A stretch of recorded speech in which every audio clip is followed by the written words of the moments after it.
Hello बच्चों, क्या हाल चाल। तो आज हम लेके आए हैं आपके लिए इलेक्ट्रिक चार्ज एंड फील्ड का लेक्चर नंबर 7 और आज का हमारा टॉपिक है टॉर्क। तो हेडिंग डाल लीजिए आप लोग, टॉर्क। टॉर्क या फिर इसी को हम लोग मोमेंट ऑफ फोर्स भी बोलते हैं। मोमेंट ऑफ फोर्स या फिर इसी को रोटेशनल फोर्स भी बोलते हैं।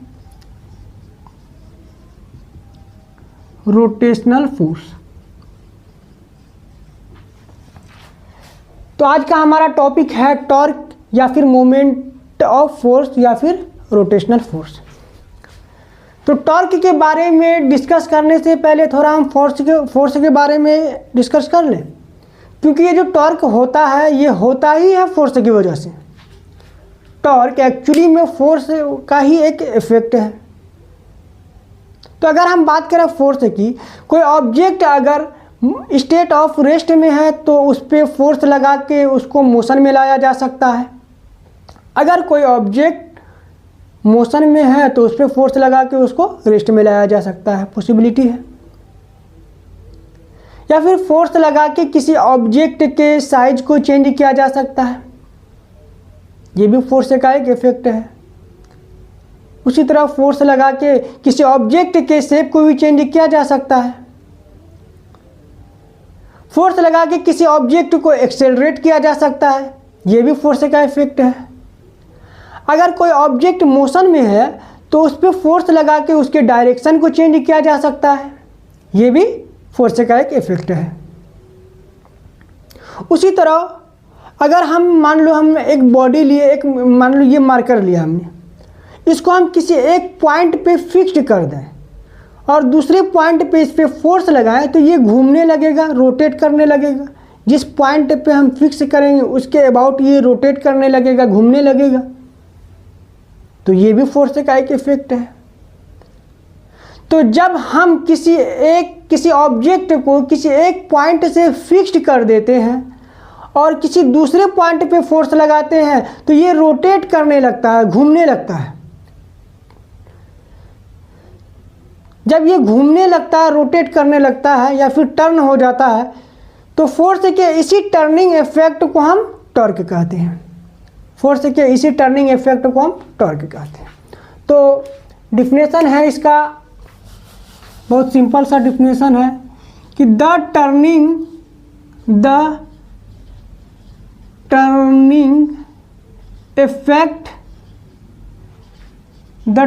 effect of a force about an axis is called torque. The turning effect of a force about an axis is called force. जब किसी ऑब्जेक्ट को हम किसी एक पॉइंट पे, किसी खास पॉइंट पे हम फिक्स कर देते हैं और उस पर फोर्स लगाते हैं तो वो रोटेट करने लगता है, घूमने लगता है। तो फोर्स के इसी इफेक्ट को हम टॉर्क कहते हैं। या फिर इसको ऐसे भी लिख सकते हैं कि टॉर्क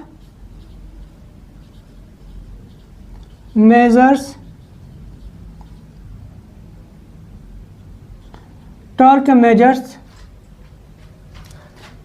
how much force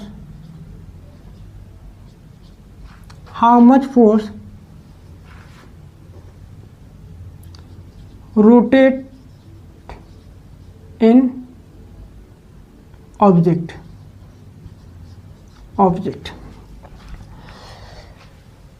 किसी ऑब्जेक्ट पे फोर्स लगा के उसको कितना रोटेट किया जाता है, उसके मेजरमेंट को भी टॉर्क कहते हैं। ठीक है। तो अगर हम बात करें टॉर्क के सिंबल की, तो टॉर्क का सिंबल हम टाउ लिखते हैं, है ना। टॉर्क एक वेक्टर क्वांटिटी है। टॉर्क एक वेक्टर क्वांटिटी है, ठीक है।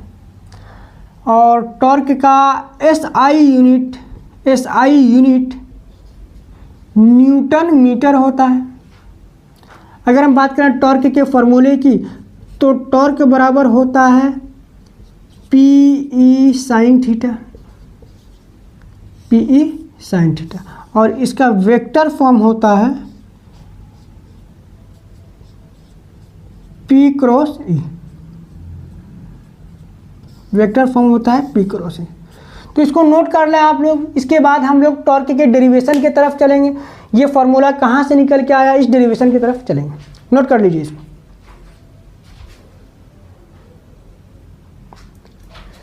छाप लिए, मिटा दें। ये तो हुआ टॉर्क का बेसिक बात है। इसके बाद हम लोग टॉर्क के डेरिवेशन की तरफ चलेंगे। मिटा लिए, मिटा दें, छाप लिए, ठीक है।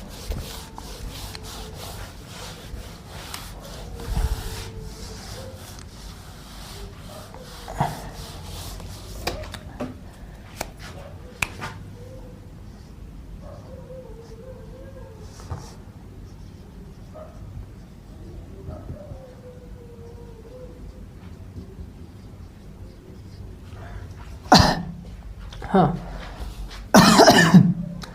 टॉर्क हेडिंग डाल लीजिए आप लोग। Torque on an electric dipole, torque on an electric dipole placed in a uniform electric field, placed in a uniform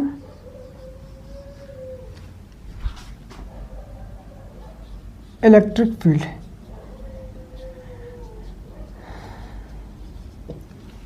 torque on an electric dipole placed in a uniform electric field. यहाँ पे हमने लिया है कि uniform electric field, ऐसे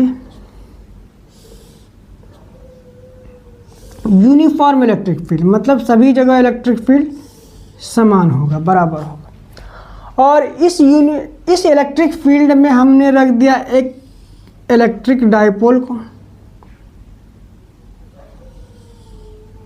electric dipole को इधर रखा हमने माइनस क्यू चार्ज, और यहाँ पे हमने रख दिया प्लस क्यू चार्ज। डाइपोल का सेंटर हम O मान लिए, सेंटर से चार्ज के बीच का डिस्टेंस हम L ले लिए, ठीक। और ये जो डाइपोल है, ये इलेक्ट्रिक फील्ड से, ये जो डाइपोल है इलेक्ट्रिक फील्ड से थीटा डिग्री का एंगल बना रहा है। लेट सपोज दैट ये डाइपोल इलेक्ट्रिक फील्ड से थीटा डिग्री का एंगल बना रहा है। तो जब भी कोई चार्ज किसी इलेक्ट्रिक फील्ड में होगा तो उस पर एक फोर्स लगेगा, उस पर एक फोर्स लगेगा F = QE। जब भी कोई चार्ज किसी इलेक्ट्रिक फील्ड में होगा तो उस पर फोर्स लगेगा QE। पॉजिटिव चार्ज की वजह से फोर्स लगेगा इलेक्ट्रिक फील्ड के डायरेक्शन में, in the direction of electric field. और निगेटिव चार्ज की वजह से फोर्स लगेगा इलेक्ट्रिक फील्ड के अपोजिट डायरेक्शन में, opposite to the direction of electric field. जब भी कोई चार्ज इलेक्ट्रिक फील्ड में होगा तो उस पर एक फोर्स लगेगा। कौन सा फोर्स लगेगा? F = QE। पॉजिटिव चार्ज की वजह से पॉजिटिव चार्ज की वजह से फोर्स इलेक्ट्रिक फील्ड के डायरेक्शन में लगेगा। निगेटिव चार्ज की वजह से फोर्स इलेक्ट्रिक फील्ड के अपोजिट डायरेक्शन में लगेगा, ठीक। दोनों ही फोर्स बराबर है और अपोजिट डायरेक्शन में है, तो इस पे नेट फोर्स होगा 0, नेट फोर्स 0 होगा। ऑलवेज, हमेशा याद रखना, ऑलवेज। किस कंडीशन में? जब यूनिफॉर्म इलेक्ट्रिक फील्ड होगा, नॉन यूनिफॉर्म के लिए नहीं। जब यूनिफॉर्म इलेक्ट्रिक फील्ड होगा तो तब उस पे नेट फोर्स हमेशा जीरो लगेगा, जीरो होगा, क्योंकि दोनों ही फोर्स बराबर है और अपोजिट डायरेक्शन में है, तो इसलिए इस पे नेट फोर्स जीरो होगा। ठीक, अच्छा ये जो ध्यान से देखो जरा ये जो फोर्स है क्यू ई दोनों बराबर है और अपोजिट डायरेक्शन में है, बट दोनों का लाइन ऑफ एक्शन सेम नहीं है। अगर ऐसे होता तो लाइन ऑफ एक्शन सेम होता, लेकिन ये जो फोर्स है ये ऐसे है, ये अलग लाइन ऑफ एक्शन पे है, ये अलग लाइन ऑफ एक्शन पे है। जब कभी भी ऐसा केस आए कि दोनों का लाइन ऑफ एक्शन सेम होगा, ये इधर फोर्स लगाएगा, ये इधर फोर्स लगाएगा, इसके वजह से ये रोटेट करने लग जाएगा, घूमने लग जाएगा। तो लिख लो उसको, if two equal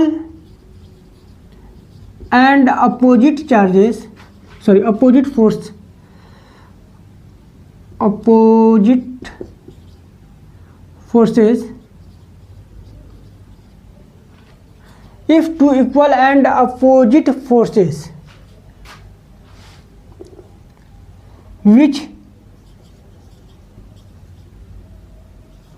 do not have same line of action same line of action, then it will rotate about, then it will rotate about centre of axis, या फिर इसको सेंटर ऑफ मास भी बोल सकते हैं, मास। जब भी दो इक्वल और अपोजिट फोर्स होगा, दो बराबर फोर्स होगा और अपोजिट डायरेक्शन में लगेगा, दोनों का लाइन ऑफ एक्शन अगर अलग होगा तो ये रोटेट करने लग जाएगा। किसके अबाउट, किसके अबाउट, सेंटर के अबाउट, एक्सिस ऑफ सेंटर के अबाउट रोटेट करने लग जाएगा। तो इसी इफेक्ट को हम टॉर्क कहते हैं, इसी इफेक्ट को हम टॉर्क कहते हैं। तो टॉर्क बराबर होता है, टॉर्क बराबर होगा force into perpendicular distance, force into perpendicular distance. Torque बराबर होगा फोर्स इंटू परपेंडिकुलर डिस्टेंस। ये परपेंडिकुलर डिस्टेंस क्या होता है, डिस्टेंस बिटवीन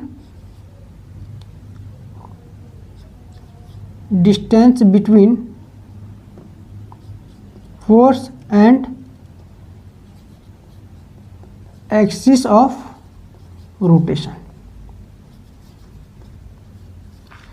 फोर्स और जिस पॉइंट पे फोर्स लग रहा है और जिस पॉइंट के अबाउट घूम रहा है, रोटेट कर रहा है, उसके बीच के डिस्टेंस को हम परपेंडिकुलर डिस्टेंस कहते हैं। ये वाले डिस्टेंस को, यहाँ से यहाँ तक का जो डिस्टेंस होगा उसको हम परपेंडिकुलर डिस्टेंस कहते हैं। जिस पॉइंट पे फोर्स लग रहा है उस पॉइंट से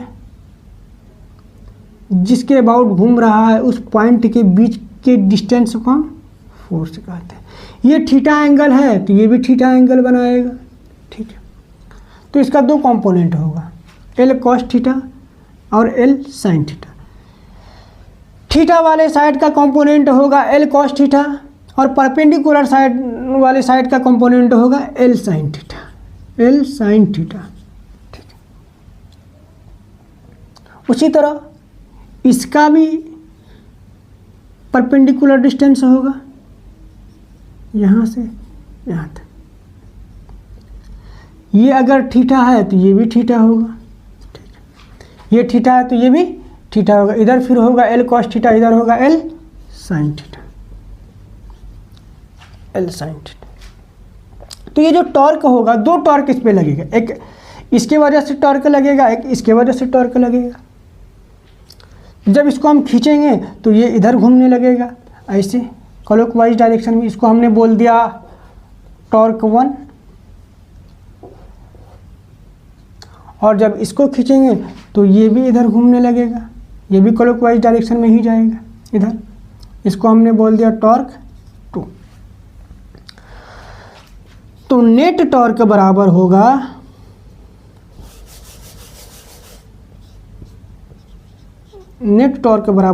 torque 1 plus torque 2। Torque 1 plus torque 2, दोनों का डायरेक्शन सेम है तो दोनों आपस में जुड़ जाएगा। अगर डायरेक्शन अलग होता तो जुड़ता नहीं, डायरेक्शन सेम है इसलिए दोनों आपस में जुड़ जाएगा। तो टॉर्क 1 बराबर क्या होगा, परपेंडिकुलर डिस्टेंस इनटू फोर्स। तो परपेंडिकुलर डिस्टेंस हमारा क्या है, एल साइन थीटा, यहाँ भी एल साइन थीटा है, और फोर्स क्या है, क्यू ई। देखो परपेंडिकुलर डिस्टेंस बराबर निकल के आया एल साइन थीटा, और फोर्स क्या है हमारा, क्यू ई। तो टॉर्क क्या होगा, इधर भी सेम वैल्यू आ रहा है, इधर भी सेम वैल्यू आ रहा है, तो टॉर्क बराबर होगा Q E L sine theta plus Q E L sine theta. उसके बाद दोनों को आपस में जोड़ देंगे तो होगा 2QEL साइन थीटा। तो क्या हम इसको ऐसे लिख सकते हैं, Q into 2L into E sine theta. ये क्या है, याद करो जरा, मोमेंट, डायपोल मोमेंट बराबर ही तो होता है Q into 2L। Dipole moment का फॉर्मूला क्या होता है, Q इंटू 2L। कोई एक चार्ज ले लो, उसके बीच का डिस्टेंस ले लो, तो ये डायपोल मोमेंट है। तो इसके बदले में 2QL की जगह पे हम P लिख सकते हैं, ठीक। तो यहाँ से टॉर्क बराबर, नेट टॉर्क बराबर निकल के आएगा क्या, PE साइन थीटा।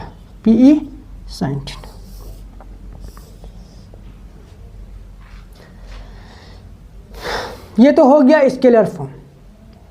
हमको वेक्टर फॉर्म भी चाहिए, तो वेक्टर फॉर्म में के लिए वेक्टर फॉर्म को हम कैसे लिखेंगे, वेक्टर फॉर्म के लिए हम लिखेंगे P cross E vector, P vector cross E vector. अगर कॉस थीटा होता तो P डॉट E वेक्टर होता, लेकिन ये साइन थीटा है तो यहाँ P क्रॉस E वेक्टर होगा। क्लियर है, नोट कर लें इसको। इसके बाद हम लोग जानेंगे कि टॉर्क मैक्सिमम कहाँ होता है, मिनिमम कहाँ होता है। नोट करें इसको।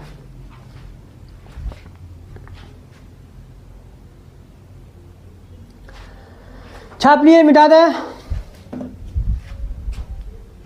चलिए ठीक।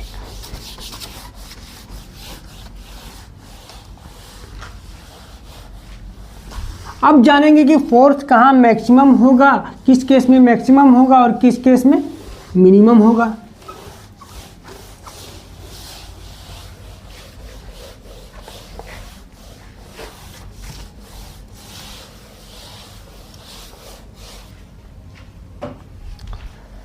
पहला क्वेश्चन हमारा क्या है कि when is this force maximum, when is this torque, when is this torque maximum। ये जो टॉर्क है मैक्सिमम कब होगा, टॉर्क बराबर होता है PE साइन थीटा। हमको अगर टॉर्क मैक्सिमम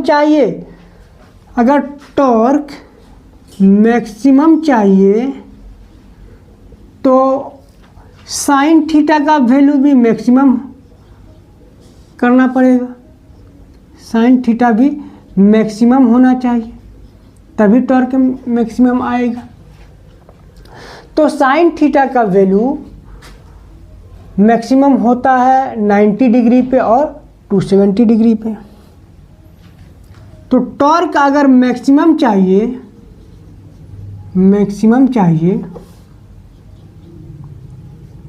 तो थीटा का वैल्यू हम 90 डिग्री लेंगे या फिर 270 डिग्री लेंगे। चलिए आइए समझते हैं इसको। फिर से हमने लिया यूनिफॉर्म एक इलेक्ट्रिक फील्ड ऐसे,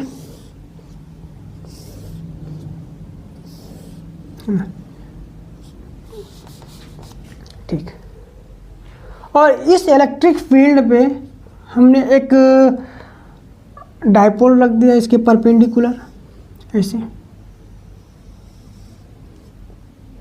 ठीक। इसको बोला हमने प्लस क्यू चार्ज, इसको बोला हमने माइनस क्यू चार्ज। ये इलेक्ट्रिक फील्ड से 90 डिग्री का एंगल बना रहा है। तो टॉर्क बराबर क्या होता है, P E sine theta. Theta का वैल्यू 90 डिग्री है, 90 डिग्री है, तो टॉर्क क्या हो जाएगा, थीटा अगर 90 डिग्री है, थीटा अगर 90 डिग्री, थीटा अगर 90 डिग्री है तो टॉर्क का वैल्यू क्या होगा, P E sine 90 degree. Sine 90 degree का वैल्यू होता है 1, तो टॉर्क बराबर होगा पी ई। टॉर्क कितना हो जाएगा, पी ई होगा, मैक्सिमम टॉर्क होगा। उसी तरह अगर हम 27, एक चीज़ और कि पॉजिटिव चार्ज की वजह से पॉजिटिव चार्ज की वजह से फोर्स लगता है इलेक्ट्रिक फील्ड के डायरेक्शन में क्यू ई। निगेटिव चार्ज की वजह से इलेक्ट्रिक फील्ड लगता है, फोर्स लगता है इलेक्ट्रिक फील्ड के अपोजिट डायरेक्शन में क्यू ई। जब ये फोर्स दोनों ऐसे लगेगा तो ये रोटेट करने लग जाएगा, घूमने लग जाएगा। जब ये फोर्स इधर फोर्स लगेगा तो ये रोटेट करेगा, इधर भी फोर्स लगेगा तो ये रोटेट करेगा। तो इस केस में टॉर्क मैक्सिमम होगा, और 270 डिग्री के केस में भी टॉर्क मैक्सिमम होगा। ऐसे देख लीजिए इसको भी। फिर से हमने यहाँ पे रख दिया एक इलेक्ट्रिक डायपोल को, इसको हमने बोल दिया माइनस क्यू चार्ज, इसको हमने बोल दिया प्लस क्यू चार्ज। इस बार ये देखो कहाँ से, यहाँ से मेजर करना है, 90, 90, 180 और 270। तो कितना डिग्री का एंगल बना रहा है, थीटा बराबर कितना है, 270 डिग्री। तो सेम वैल्यू आने वाला है। टॉर्क बराबर इसमें भी पी ई आएगा, टॉर्क बराबर क्या होगा, पी ई होगा, ठीक है।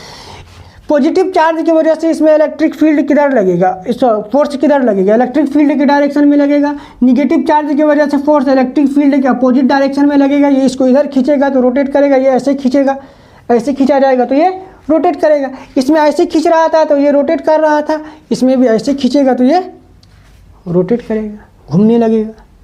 तो ये इन दोनों केस में टॉर्क मैक्सिमम होता है। इन दोनों केस में टॉर्क मैक्सिमम होता है, ठीक है। नोट कर लें इसको। या फिर एक पॉइंट यहाँ पर आप ये भी लिख सकते हैं कि torque is maximum, torque is maximum when electric dipole and electric field are perpendicular to each other. जब कभी भी इलेक्ट्रिक फील्ड और इलेक्ट्रिक डायपोल दोनों एक दूसरे के परपेंडिकुलर होगा तो टॉर्क मैक्सिमम होगा। इलेक्ट्रिक फील्ड और इलेक्ट्रिक डायपोल जब एक दूसरे के परपेंडिकुलर होगा तो टॉर्क मैक्सिमम होगा। अगर टॉर्क मैक्सिमम चाहिए तो इलेक्ट्रिक फील्ड और इलेक्ट्रिक डायपोल को परपेंडिकुलर करना पड़ेगा, तभी टॉर्क मैक्सिमम मिलेगा। तो नोट कर लें इसको। उसके बाद जानेंगे टॉर्क कहाँ और कब किस केस में मिनिमम होता है।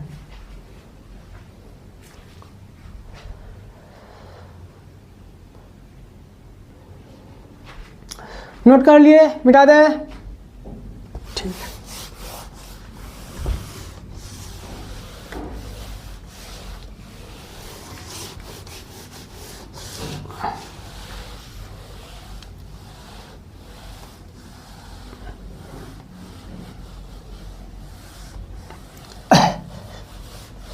इसके बाद हमारा अगला क्वेश्चन क्या है,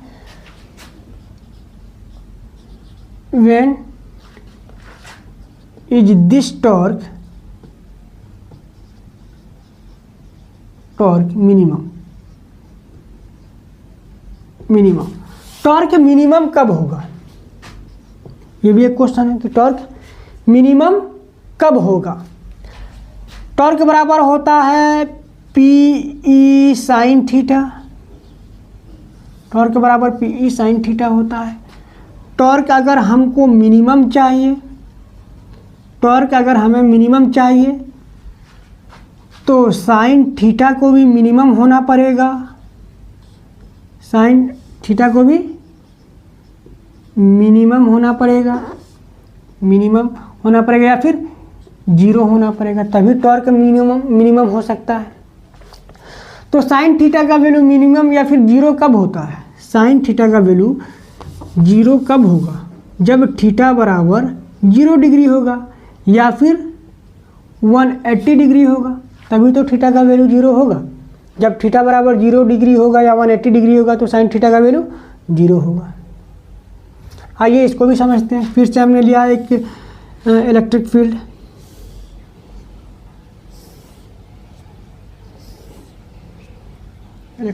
लिया। अब इस इलेक्ट्रिक फील्ड में फिर हम एक इलेक्ट्रिक डायपोल को रख देते हैं, एक इलेक्ट्रिक डायपोल को रख दिया हमने। इसको मान लिया हमने माइनस क्यू चार्ज, इधर रख दिया हमने प्लस क्यू चार्ज। तो इलेक्ट्रिक डायपोल का डायरेक्शन किधर होता है, निगेटिव चार्ज से पॉजिटिव चार्ज की तरफ, निगेटिव से पॉजिटिव की तरफ इलेक्ट्रिक डायपोल का डायरेक्शन होता है। जो डायरेक्शन इलेक्ट्रिक फील्ड का है वही डायरेक्शन इलेक्ट्रिक डायपोल का भी है। तो 0 डिग्री एंगल बना रहा है, ठीक है। तो पॉजिटिव चार्ज की वजह से इलेक्ट्रिक फील्ड, पॉजिटिव चार्ज की वजह से पॉजिटिव चार्ज की वजह से फोर्स लगेगा इलेक्ट्रिक फील्ड के डायरेक्शन में क्यू, और निगेटिव चार्ज की वजह से फोर्स लगेगा इलेक्ट्रिक फील्ड के अपोजिट डायरेक्शन में। पॉजिटिव चार्ज की वजह से फोर्स लगेगा इलेक्ट्रिक फील्ड के डायरेक्शन में, निगेटिव चार्ज की वजह से फोर्स लगेगा इलेक्ट्रिक फील्ड के अपोजिट डायरेक्शन में। ये इधर खींचेगा, ये इधर खींचेगा, तो ये रोटेट करेगा नहीं करेगा। अगर ऐसे था उस केस में, जब 90 डिग्री के केस में था, ऐसे था तो ये इसको इधर खींच रहा था, ये इधर खींच रहा था, तो ये ऐसे रोटेट कर जाता। लेकिन इस केस में ये इसको इधर खींचेगा, ये इधर खींचेगा, तो ये रोटेट नहीं करेगा, बस इस तरह से खींचेगा, तो ये रोटेट नहीं करेगा। तो ये इक्विलिब्रियम केस हो गया, ब्रियम। इस केस में टॉर्क 0 होगा, इस केस में टॉर्क का वैल्यू कितना होगा, 0 होगा। अच्छा, ये थीटा बराबर कितना था, 0 डिग्री था। अगर थीटा बराबर 180 डिग्री हुआ तो, थीटा का वैल्यू अगर 180 डिग्री हुआ तो देखते हैं इसको भी। फिर से इलेक्ट्रिक फील्ड बना लिए हम, फिर से यहाँ पे हम मस्त ऐसे एक इलेक्ट्रिक डायपोल रख दिए, ठीक है। इस बार यहाँ पे ले लिया माइनस क्यू चार्ज और यहाँ ले लिए प्लस क्यू चार्ज। तो इलेक्ट्रिक डायपोल का डायरेक्शन किधर होगा, निगेटिव चार्ज से पॉजिटिव चार्ज की तरफ। इस बार इलेक्ट्रिक फील्ड के अपोजिट डायरेक्शन में डायपोल का डायरेक्शन है। तो अब ये बताओ बच्चों, सॉरी, थीटा बराबर कितना डिग्री है यार, ये 180 डिग्री है। थीटा बराबर कितना डिग्री है, 180 डिग्री। 0 डिग्री का केस तो हम यहाँ देख चुके हैं। ये थीटा बराबर 180 डिग्री है। यहाँ पे हम डायपोल रख दिए, इलेक्ट्रिक डायपोल। यहाँ पे हम ले लिए प्लस क्यू चार्ज, यहाँ पे ले लिए माइनस क्यू चार्ज। तो इसका डायरेक्शन भी बदल जाएगा। अब पहले इलेक्ट्रिक फील्ड के डायरेक्शन में था इलेक्ट्रिक डायपोल का डायरेक्शन, अब इलेक्ट्रिक फील्ड के अपोजिट डायरेक्शन में है डायपोल का डायरेक्शन। तो 180 डिग्री का एंगल बना रहा है। ठीक है। तो ये बताओ बच्चों, पॉजिटिव चार्ज की वजह से जो फोर्स लगेगा वो इलेक्ट्रिक फील्ड के डायरेक्शन में लगेगा QE, ठीक। और निगेटिव चार्ज की वजह से फोर्स इलेक्ट्रिक फील्ड के अपोजिट डायरेक्शन में लगेगा QE। पॉजिटिव चार्ज की वजह से इलेक्ट्रिक फील्ड के डायरेक्शन में फोर्स लगेगा, निगेटिव चार्ज की वजह से इलेक्ट्रिक फील्ड के अपोजिट डायरेक्शन में फोर्स लगेगा। इधर क्या हो रहा था, इधर खींच रहा था, ये एक दूसरे को खींच रहा था, लेकिन इस केस में क्या हो रहा है, ये एक दूसरे को दाब रहा है। पहले तो ऐसे खींच रहा था, अब ऐसे दबा रहा है, तो इस केस में भी रोटेट नहीं करेगा। ये भी इक्विलिब्रियम केस हो गया।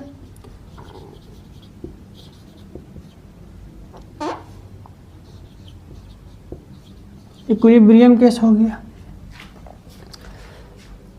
ठीक है। नोट करें इसको।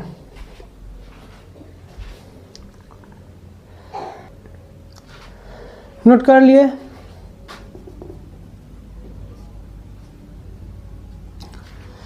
ठीक है।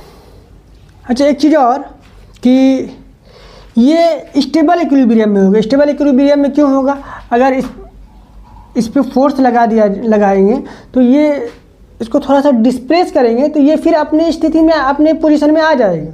लेकिन इस केस में अगर इसको थोड़ा सा डिस्प्लेस कर देंगे तो ये घूमने लग जाएगा, रोटेट करने लग जाएगा।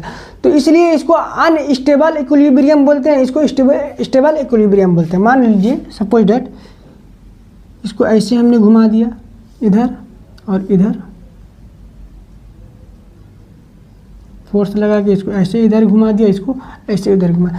जो ही इसको घुमाएंगे वो अपने ओरिजिनल पोजीशन में फिर से आ जाएगा। घुमाने के बाद अगर जैसे इसको छोड़ेंगे वो अपने ओरिजिनल केस में आ जाएगा। इसलिए इसको हम स्टेबल इक्विलिब्रियम बोलेंगे, स्टेबल इक्विलिब्रियम बोलेंगे। लेकिन इस केस में क्या होगा, अगर इस पर फोर्स लगा दिया जाए ऐसे QE और इस पे भी फोर्स इधर लगा दिया जाए तो ये इसको ऐसे खींचेगा, ये ऐसे खींचेगा, तो ये घूम जाएगा। ये अपने पहले वाले पोजीशन में नहीं आएगा। इसलिए इसको अनस्टेबल इक्विलिब्रियम बोलते हैं। अनस्टेबल स्टेबल इक्विलिब्रियम कब होगा, जब कोई ऑब्जेक्ट को थोड़ा सा डिस्प्लेस किया जाए, उस पर फोर्स हटाने के बाद वो फिर से अपने पहले वाले पोजीशन में आ जाएगा तो उसको स्टेबल इक्विलिब्रियम बोलेंगे। और जो अपने पहले वाले पोजीशन में नहीं आए तो उसको अनस्टेबल इक्विलिब्रियम बोलते हैं। क्लियर है, नोट कर लें इसको। तो यहीं पे समाप्त करते हैं हम लोग आज का अपना क्लास। कल मिलेंगे नेक्स्ट लेक्चर के साथ।